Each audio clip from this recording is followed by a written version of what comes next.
Well, welcome to Finding Peace of Body, Mind, and Spirit. And I like to refer to it as body, mind, spirit being all one because they are connected, as you'll learn this evening. So just a little bit about me. I'm Dr. Jan Taplin, and I'm the owner of Chrysalis Chiropractic here in Mankato.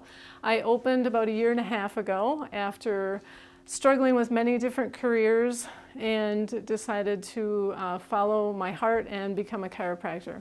So I opened Chrysalis Chiropractic, and the reason that I chose the name Chrysalis is because chiropractic transformed my life. I was suffering with migraine headaches, and it was a chiropractor that helped me basically get my life back. So that's where the name Chrysalis comes in. A chrysalis is the cocoon that a caterpillar transforms into the butterfly. Just a little bit about what I do. I do what I call crack-free adjusting, meaning that I don't use my hands and twist people. I use a little machine that's called the arthrostim, and it pulses 12 to 14 beats per second.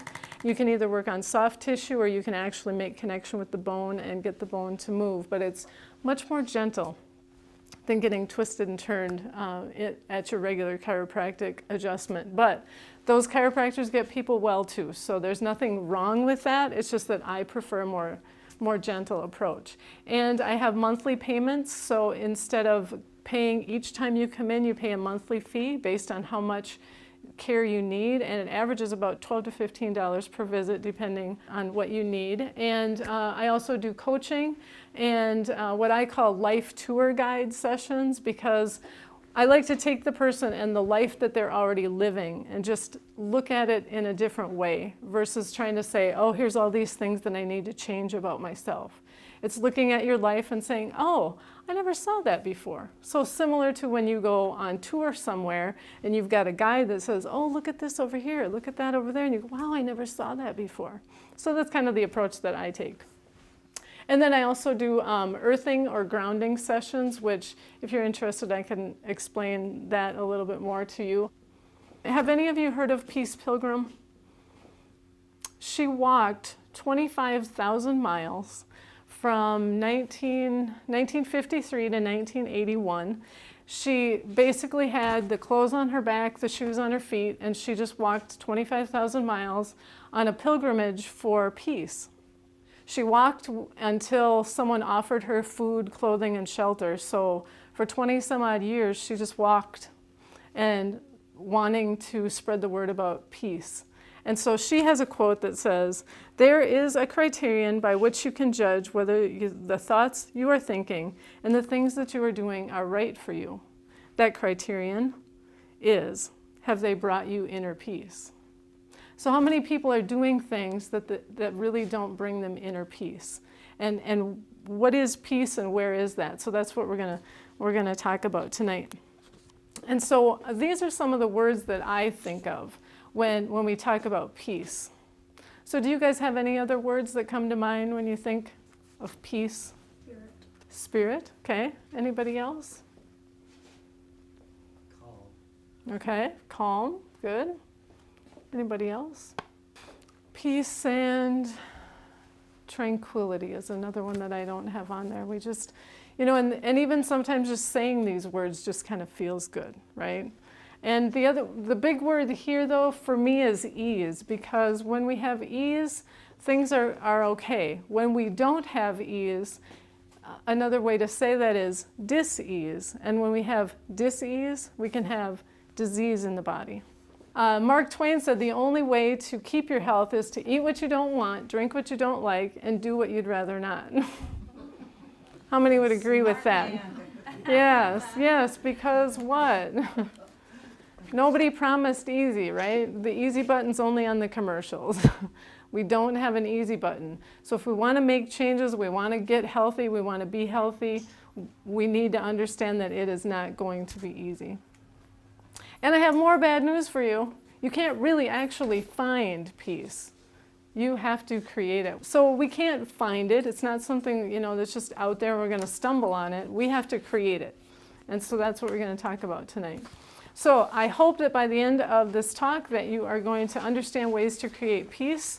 We're going to talk about the author and some of the things in this book, Your Body Speaks Your Mind. I'm going to share with you what's worked for me, which is a process called the work, and then we're also going to work a little bit on a daily mantra so that when you get up and you start the day off with energy and enthusiasm and something to look forward to. Okay, so the first thing to know is that the body and the mind are not separate. They are actually one. And there's actually a study that's called psychoneuroimmunology, which is, psycho meaning mind, neuro, which is the nervous system, and immunology, meaning that there is a connection between our health and wellness and our thoughts and our body. It's all one. It is not separate. So that's what psychoneuroimmunology is. And so we treat them, though, in our society as if they're separate. We go to the cardiologist if we have heart pain. We go to the rheumatologist if we have arthritis, and so on. So each thing is treated separately, when instead we should be really looking at the body as a whole. And if you think about some of the words that we say, some of the sayings that I have here are, you're going to worry yourself sick, you're scared stiff. It just eats me up inside to think about these things. And how many other sayings do we have that are similar to that? I mean, we need to pay attention to what we're saying because, oh yeah, I guess I could, worry myself sick. I can get, a knot in my stomach and things like that. Pains in the body just from worrying and thinking about these things. So I have a video here, which is from the movie Manhattan, and what's happening in the video, now I haven't watched the movie. Have any of you guys? Yeah. I come across these things and there's good stuff in it, so I use it. So anyway, in this particular scene, his wife is telling him that she's leaving him. Still loves me. So this is shaping up like a Noel Coward play, Somebody should go out and make some martinis. I don't blame you for being furious with me. I'm too stunned to be furious. Well, then I wish you would. I wish you'd get angry so that we could have it out, so that we could get it out in the open. I don't get angry, okay? I mean, I have a tendency to internalize. I can't express anger. That's one of the problems I have. I grow a tumor instead. He's talking the truth, that if you don't deal with your emotions, it's going to have to come out somehow. He just happens to grow a tumor because he's letting it, eat away at him. But, this is serious stuff, folks. Okay, so to create peace of body, mind, and spirit, you have to have congruency. So when you're living one way and feeling that these things are important, but you're living a different way, you get tugged and pulled.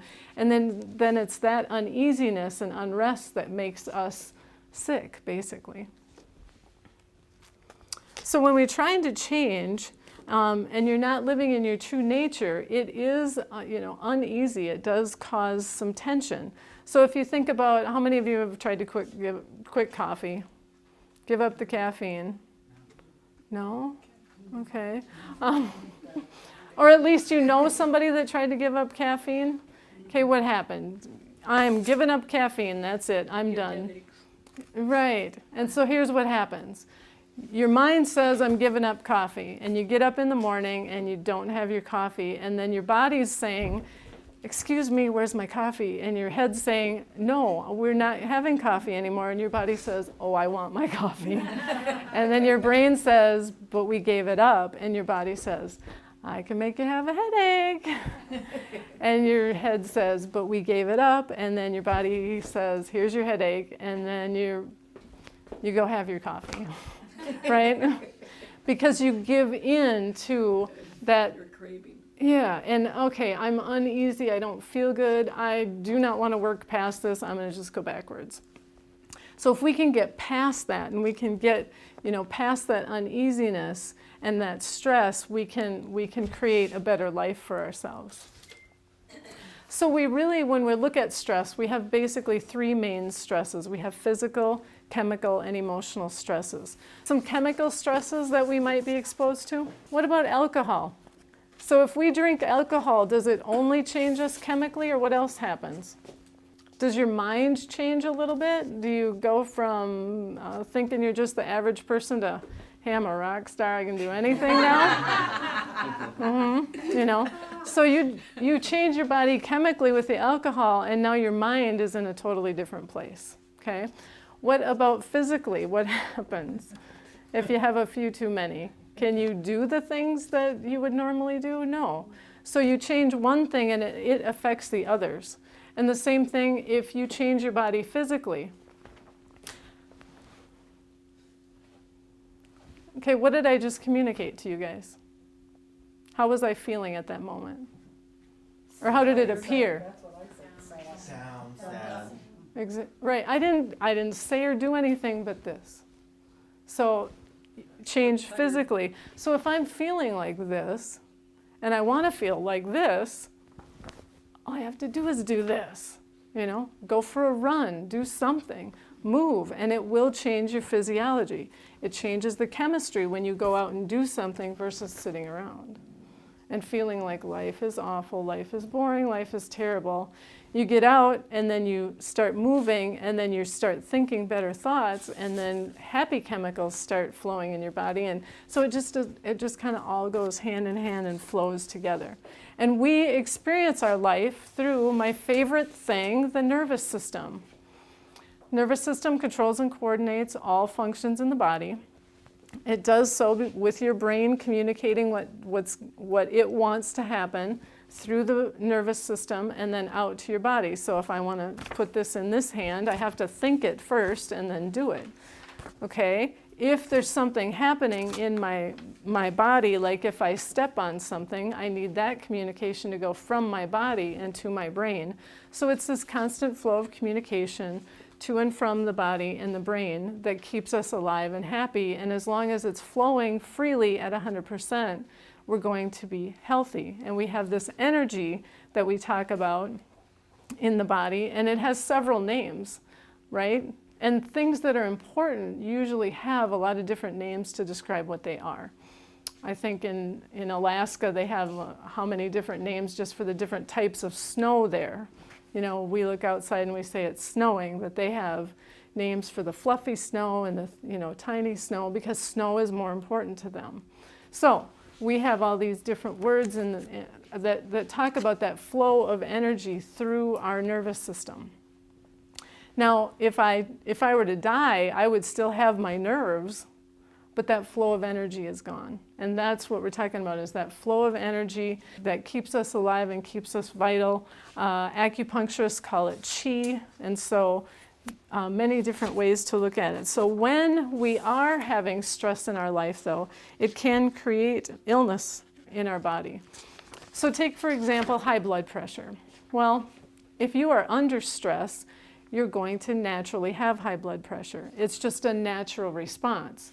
But now if you're done with that stressful situation and now you still have your high blood pressure, well, that's not healthy anymore. Okay? Same kind of thing with inflammation. If I cut my hand, I want inflammation there because I want the flow of the blood and the white blood cells to hurry up and get there and fix what's going on. If there's no inflammation, that means that it's not going to heal as fast. I like to think of inflammation as like when there's a car accident and you have the police there, you have the ambulance, you have the fire truck, you have all these. So you have all this congestion going on because there's a mess that needs to be cleaned up. Now imagine if they left all of that there for weeks on end. No, you go in, you clean up the mess, and then you move on. So inflammation in the body is like that too. It needs to come in, it needs to do its job, but then it needs to leave. But we get chronic inflammation because we're thinking negative thoughts and we're eating bad foods and putting bad chemicals in our body. So there's all these things that are affecting our health and making us ill. But the main thing that we're talking about tonight is how the mind really affects that. So anybody heard of Dr. John Sarno? Well, he's written several books. He talks about what he calls tension myositis syndrome. And what that is for example, if I bent over to pick up a paper clip one day and I threw my back out. Now the next time you're walking around and you see a paper clip, you go, oh. You might not even consciously think, ooh, what happened when I did that last time? But your body will respond that way because that nervous system is set to go, oh, wait a minute, protect yourself. And so what happens in tension myositis syndrome is then our bodies become tense and then we don't breathe like we should. Then our body's getting starved of the oxygen that it needs. So it's just kind of this this flood of all these things that keep us feeling pain and illness long after the bodies and the tissues have actually healed. Now, pain is real for everyone, so don't get me wrong that he's not saying that that you shouldn't feel pain. Pain is real, but pain only occurs in the brain. So to help you understand this, if someone has what they call phantom limb pain, they will tell you, I feel my thumb hurts, but their thumb's not there. Heck, their whole arm is not there. So where is the pain? It can't be in the thumb. It's the brain saying, I feel pain there. Or if somebody's having a heart attack, they don't feel that their heart hurts. My arm hurts, right? So it's these pathways in the nervous system that make your brain think that there is pain in that area. The other way to look at it too is if you go to have surgery and they put you under, your brain is no longer aware, but they're still cutting into tissues on your body. It's just that your brain has now been taken out of the equation. It doesn't have knowledge of it, but it's still happening. And how that works is that there's actual chemical exchange, which I'm not going to get into, but the chemistry in the brain is what's causing those feelings of pain and so on. So another author that, as I said, I have her book here tonight that you guys can take a look at, is Deb Shapiro, and she's written several books, but this one is Your Body Speaks Your Mind. So the idea is that you have things in your mind that you're not dealing with, and then it manifests itself in your body. So the first thing you need to do is to try and figure out, well, what is it that your body is trying to tell you? And since your body can't speak in words like we do and say, I really need you to go pick up the dog or something, it has to speak to us in different ways. So how does it do that? It uses aches and pains and things like that. So if you think of, it's kind of like you're a child, if they want your attention, they're going to be, tugging and pulling at you until they get your attention. So if we think of our body in the sense of kind of being childlike, I'm going to throw a tantrum until I get your attention, and it will do that. So then, as far as looking at how to interpret some of this stuff, you have to ask yourself, well, what does the body part do? So for example, your hands reach out to people, but they also can push them away. Okay? Your neck holds your head up, which signifies all my thoughts. So it's holding my thoughts up. It allows nutrients to come from the outside of the world in and down into the body, the whole neck and throat. It also allows you to look and see things different ways. Okay? So anytime you're thinking of a body part that hurts, then you ask yourself these questions. Well, what does this body part do for me? And how is it connected to the other parts of the body? So your back, that's a major area of support. And then also your knees, for example, they help you to move forward. They're definitely helpful when you're trying to get upstairs, right? Because if you've ever had a knee bandaged and you try to get upstairs, it's not very easy. So that's the first step. So I just took 3 different examples: back pain, neck pain, and then herniated discs. So those are just some three of the things that we'll talk about tonight. So with back pain, the questions that you want to ask yourself are, have you tried asking for help? And is someone causing you more work, which means you're carrying more of the load, when you're actually needing their help? And do you feel let down, or are you possibly feeling vulnerable? Do you want to curl up and hide? And then the last one is, are you having financial difficulties? Because finances, they are what support all the things that we do and have. And so if you're having financial difficulties, it can show up in that area of support in your body. So as far as the pain in the neck, does that pain in the neck happen to have a name? And we laugh, but most of us can at least think of one name that has fit in that category at some time in our lives, right? So are you having difficulty seeing someone else's perspective? Because again, that neck allows us to look in different ways. And so are we having difficulty? So are you possibly resisting expressing love or anger? Or are our thoughts so much and we're so stuck in our head that we're resisting moving down into the heart? So is that what's going on? Is that all my thoughts are so much and so intense, but I don't want to move into my heart because that might actually hurt more. I'm just going to stay up in my head. Another question is, do you feel like you stick your neck out for other people? Again, these are all reflective questions to say, okay, well, what's going on here in the body? So then the last one is a slipped or herniated disc that we'll talk about. So are you having pressure where you need to live up to someone else's expectations or possibly even pressuring yourself? Anybody know of somebody or have had a slipped disc? Yeah. So are you showing your feelings or are you putting on a front and trying to make everybody think that you're stronger than what you really are? Because those discs, what do? They cushion, and it's all that pressure from every vertebrae up above it that's pushing down on it. And when those discs, if they give out, it's, I can't take this pressure anymore, I'm gonna explode basically, and that's kind of what happens. Maybe you're feeling unsupported. Again, that support is kind of a big deal. So we've reflected on, what's our body telling us. So now let's look at what is it that you're saying about your body. So do you say, oh, I have a bad back, I have a bad knee, I have a bum knee, or, we oftentimes use these negative terms to talk about our bodies. And, what happens when you talk about your child like you're bad, you're bad, you're bad, you're bad? Is that helpful? Is that stress-free? No. Very stressful. And so why do we talk about our bodies like this? It's just not helpful. Or other people will say, every fall I get this cough, or, every September I get this. And so we set our bodies up to believe that that's going to happen.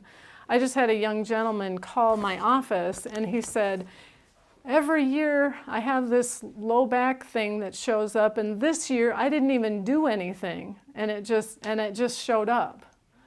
And unfortunately he didn't follow through and come in for his appointment, because we would have talked about stuff like this where he didn't even do anything. He just was ready for it and expected it so much that he got it without even aggravating it. And he was a younger guy too. So what's going to happen next year? And the year after that, and the year after that. Is it going to get better? Probably not. It's going to get worse. And the more you keep expecting these things, the worse they're going to get. So what I suggest to you is, if you're having similar things like this, you say, I used to have a bad back or a bad knee or a bad shoulder. Because then it just allows your body the opportunity to be different at some point in the future. For some of us, that's maybe not very easy to do, so maybe we could say, my back is getting better or my knee is getting better. Some of us, that seems a little difficult to do too, because it seems like, well, yeah, but it's not getting better. Why should I say it's getting better if it's not getting better? So, our bodies are designed to heal. And so one of the things that I forgot to mention with Dr. John Sarno is that once your body has healed, and every tissue in your body should heal in a year or less. If you break a bone, it heals faster than if you tear a ligament, because there's more blood flow in the bones than there is in ligaments. So those tissues should heal. So when you're having pain 2, 3, 4 years out, it's not the tissue anymore. That's when you got to really think about what's going on in here that's allowing that to continue to manifest when I know the tissues are healed. Because I've cut myself many times, all of that's healed. You might see a scar, but the scar doesn't hurt. So what is it about the back and the neck and all of that we tend to carry this tension around? So one other thing that I'd like you to do, just to kind of bring the point home about how the body and everything is connected, just to, while you're sitting in your chairs, if you take your neck and just turn as far as you can, either to the left or to the right, it really doesn't matter. And just kind of as you're turned, just kind of feel if you feel tension, maybe it goes into your shoulder, maybe down your back, and just kind of feel that. Notice where it is. And don't push too far. I'm not trying to gain extra business with this. I'm just want to make a point. Okay, so now come back to the middle. And then what I want you to do is take both your hands and clench them as hard as you can. And then turn that same direction again. And notice is your movement restricted just a little bit more than it was? Do you feel pain in different areas now? Is it more tense? Okay, so you can go ahead and relax.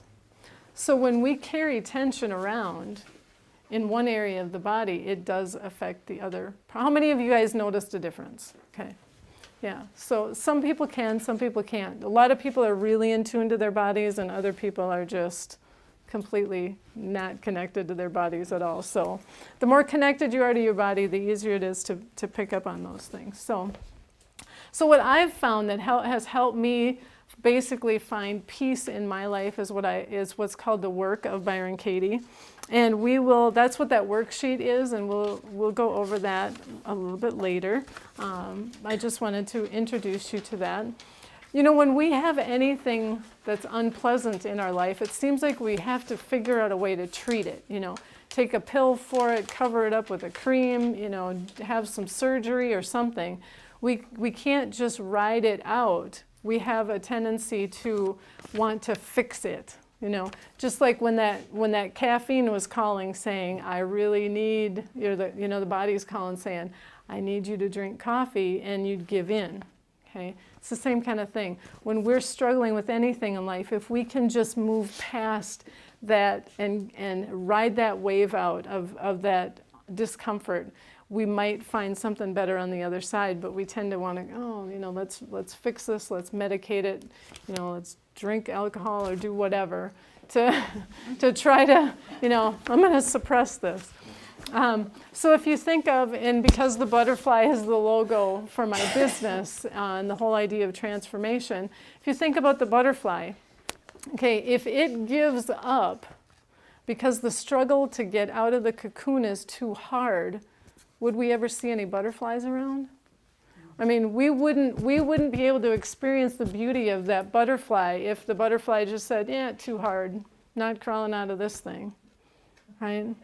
So think of that in your own life, that maybe when you are struggling so hard, the beauty that's going to come out of it once you get through whatever this icky, tough stuff is, and that you're going to be able to fly once you get through that. That's how I like to look at these things. So the other thing I encourage you to do is stop fighting. We fight gum disease, we fight cancer, we fight everything. I mean, the list goes on, doesn't it? We have a fight against fighting. The war on terrorism, whatever. We're always talking about this fight. I don't know about you, but when I fight with people, it wears me out. So if I'm fighting gum disease and fighting, what else did I put up there? Oh yeah, fighting colds. Hey, just embrace it, love it. It's, kill it with kindness. It might leave faster. I mean, it's trying to make you uncomfortable. And if you welcome it and say, well, come on in and, have a cup of coffee. I'm drinking coffee again. It might leave sooner. So I just want to share a little bit about the healing journeys that I've had. As I mentioned, I had the migraine headaches. And as I've now reflected back on my life, my mom and dad, at the time that I was having these migraine headaches, were getting a divorce. And it was so convenient to have a headache every time they called. Because guess what they did when they called me? Complained about the other one, right? Nice thing to do for your kids, isn't it? But, bless their hearts, they're both in heaven, I think. Yeah, fighting again. No, I'm just kidding. But I reflected back on that and realized, wow, that was a major part in my migraine headaches, because I could I'm sorry, I can't talk, I got a headache, Pretty convenient. My knee pain, that story. I struggled with knee pain while I was in chiropractic college, and it got the most intense the day before graduation. Oddly enough, for graduation, we were supposed to walk upstairs, go across stairs, and come back downstairs. And how symbolic of what my life was going to be like, you know. Okay, here I am, 40 years old, graduating from chiropractic college, and I'm going to have to help people take care of themselves and get well for the rest of my career. I wasn't sure if I was ready to move forward on that or not.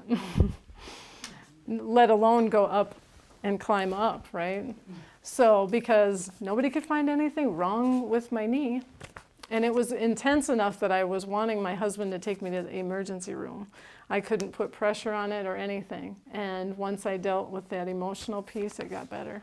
So, I mean, I've lived this stuff. So you didn't go to the emergency room? I did not, because I knew it was all in my head. You know, and I could rationalize that. I know I'm feeling this pain in my knee, but I know it's all up here. You know, both figuratively and chemically, the triggers saying, there's pain. So, and then frozen shoulder.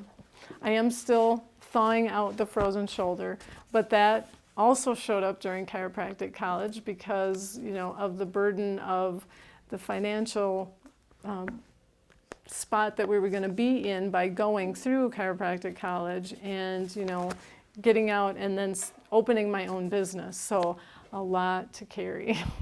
When you have to carry a lot, it kind of weighs on your shoulder. So anyway, so as you start looking at these things, it really makes sense. And especially in situations where you go to the doctor and they haven't been able to find anything physically wrong with you, then maybe looking at some of the emotional pieces. So I am going to need to read this because it's long and I don't have it memorized.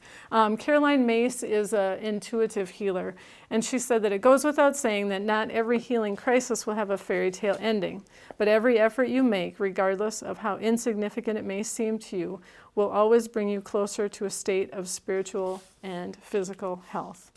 So, what's she saying? Your cancer might not go away, but can you find peace anyway? That's what she's basically saying there. And so the other thing that I like to do is start out my day, if I remember, I'm not always good at this, is daily mantra. Now this is just a small piece of my daily mantra, so I'm going to go for it, okay? Today is the first day of the rest of my life, and I have the power within me to create the future that I want. I choose to make today great. I am committed to being the best wife, best friend, best mother, best sister, best teacher, best chiropractor, best person possible. Each and every person that comes into my life is here for a reason, and I take that opportunity to recognize their pattern and to make their day better. It can be with a word, a gesture, or a smile. I smile at everyone. So you see, but I mean, once you get into that, you know, I mean, and this thing is really, like, it's a page long. I mean, but this is how I intend to start my day and to live that way. So this is another tool that I'm going to have you guys work on. How are we doing for time? Good. So we're going to work on this and come up with a little mantra that you can start the day with that gives you that energy to move forward and get up and go for the day. So the idea with the mantra is, you know, what is it that I want? What are the things that I'm going to do, that I'm going to be? Who am I going to be? So I just jotted a few ideas down. You know, so saying something like, you know, I approach people with love and kindness, or I approach challenges with excitement, things like that. So those are some different phrases that you can start with in your mantra. Or, you know, I treat others, and then fill in the blank. So many different ways that you can just kind of start your mantra, start your day with, this is who I am, this is what I'm going to be. So I'm going to just show you a couple of video clips so that you can get an idea of what the work is all about. I first heard about the work after I read Byron Katie's book, and I remember opening it up to like the 5th chapter and just thought I'd give it a try that way. And after reading 2 pages, I was hooked. I realized that this woman has created something I should call a tool called the work for people to look into their own beliefs and their own thoughts. By asking 4 questions, these particular questions, they really help you look inside what your story has been. The story meaning I'm so fat. My dad hates me. My husband doesn't love me. All these stories that we kind of live with every single day and maybe throughout our entire life has been just that, a story. But you don't really know that until you dive into the work and makes you examine each one of those thoughts. My dad hates me. You go to the first question. Is it true? No. Second question, can you absolutely know that it's true? No, I can't absolutely know it's true that my dad hates me. Number 3, how do you react when you believe that thought that my dad hates me? Well, I get sad, I get angry, I get depressed. And the 4th question, who would you be without that thought? Wow, without that thought, my dad hates me, I would feel amazing. Those are the tools the work allows you to break down every one of these stories or beliefs we have to help uncover the truth about them. And then the turnaround helps us kind of experience the opposite of our original statement. My dad hates me. I hate my dad. Let me turn around again. My dad hates me. I hate me. So you keep turning it around until you examine the question, because really, as you know, anything that we kind of put out in the world or we say, we're actually talking about ourselves. So that's what the work is. It's just simple questions. You know, it's a way to examine the thoughts that you're having. And since we're talking about our bodies and pain and finding peace, because using this tool, I've been able to find peace in many ways. So with the shoulder, you know, as I examined it, it's, well, you know what, this is going to help me to be a better chiropractor, because when somebody has frozen shoulder, I'm going to know what, I can't feel exactly what their pain is, but I can understand the frustration of, I can't even tuck my shirt in, I can't get things out of my pocket. You know, I understand that because I've been there. And by stopping the fight and being angry at my shoulder, I was able to say, oh, look, there's good that came out of it. And using the work helped me to do that. So no matter who you are, where you are, what you do, you can have problems. Nobody's immune. And this is a tool to use to work through those. You know, all those things, you know, I don't want my body to do this. Well, you know what? It is, okay? I didn't want my knee pain, but it was there. And the more I fought it, the more energy it took. So you embrace it. And this tool helps you to do that. You embrace that pain and you accept it and you go, well, I guess I'm supposed to have it because I've got it. And then, you know, other ways to move forward using those tools. So the other thing that I like to encourage people to do is imagine all these things, you know, whether it's my headache, my back pain, my neck pain, my husband, you know, my kids, whatever, you know, all the crap that you went through growing up. Well, you know what? That's like taking, imagine the song or the music that you just can't stand. And it's like picking that up and playing it over and over and over again. And you're in charge. You have the record and you get to decide, I'm not playing this music anymore. I'm done with that. I want something different. So that's another tool that, you know, I encourage people. Imagine that it's the record and you are playing that damn record again. You know, you tell me you don't want to play it, but I don't want to play this record. You know, I don't want to play it, and it's on again and again. So stop playing the record if you really mean that, okay? These are some of my recommended authors if you wanted to jot those down. The first one's Byron Katie, and that's the author and the person that uses this worksheet. And then Deb Shapiro, she is the author of this book, Your Body Speaks Your Mind. And Dr. John Sarno is the one that talked about healing your back pain. And then Louisa Hay's written a book, You Can Heal Your Life, and that's very similar to this one, where, you know, you're looking at different areas of the body and what that means and what it represents. And I see people shaking their heads like, okay. And then, anybody heard of EFT or faster EFT, emotional freedom technique? It's using tapping with the meridians, and there's the original emotional freedom technique where you say, even though I have this headache, I freely and completely accept myself, and you're doing all this tapping, but your brain's going, no, you don't. So what I like about the faster EFT is it's it's using the tapping, but it's saying things like, I release and let go all of my sadness. I release and let go of all of my fears. I release and let go of all of the thoughts of not being in control. And so you're going through all these different emotions that you can feel in your body. And then as you do that, then you can start to release. So, I mean, there's a lot of good stuff out there helping deal with the physical pain, or what appears to be physical pain, that's actually deep-rooted in our emotions. Well, thank you very much. You've been a wonderful audience.